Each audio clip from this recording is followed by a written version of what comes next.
گوجری زبان میں اپڈیٹ سنیے۔ فلسطینی مودی نے غزہ میں ہونے والا قتل عام پر اپنا اسرائیلی چیلا نتن یاہو کی مکمل حمایت کو طے کر لیا ہے۔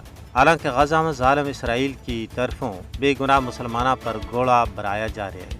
ہر پاسے بے گناہ تے بے تقصیر محکوم و مظلوم مسلمانوں کی لاش پئی ہوئی ہے۔ اس قتل و غارت گری اور بربریت کے باوجود صہیونی ریاست نہ فلسطینی مودی حکومت کی طرفوں مکمل حمایت حاصل ہے۔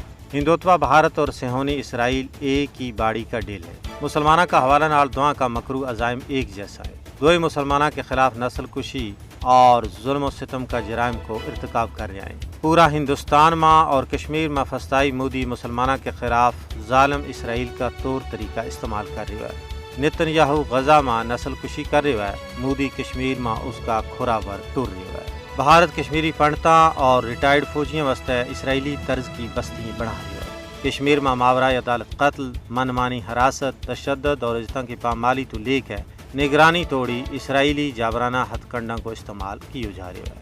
مودی کا ہندوستانی وزیر اعظم بن تو بعد نئی دلی اور تل ابیب کا تعلقات کھل کے سامنے آ گیا ہے۔ آبادی کا تناسب میں تبدیلی کرنے واسطے 2019 تو ہون توڑی 20 لاکھ غیر مقامی لوگوں نے کشمیر میں آباد کیا گیا ہے۔ کشمیر کے اندر ظلم و جبر کا وہی ہتھ کنڈا ہے جڑا فلسطین میں اسرائیل کا ہے۔ دونوں غاصب طاقتوں کو مقصد مسلمانوں کو خاتمہ ہے۔ ہندوستان کو ڈومیسائل قانون اسرائیلی نو آبادیاتی منصوبہ کو عکاس ہے۔ تجزیہ نگاروں کو کہنا ہے کہ عالمی امن و استحکام کشمیر اور فلسطین کا تنازع کا حل نال جڑی ہوا ہے۔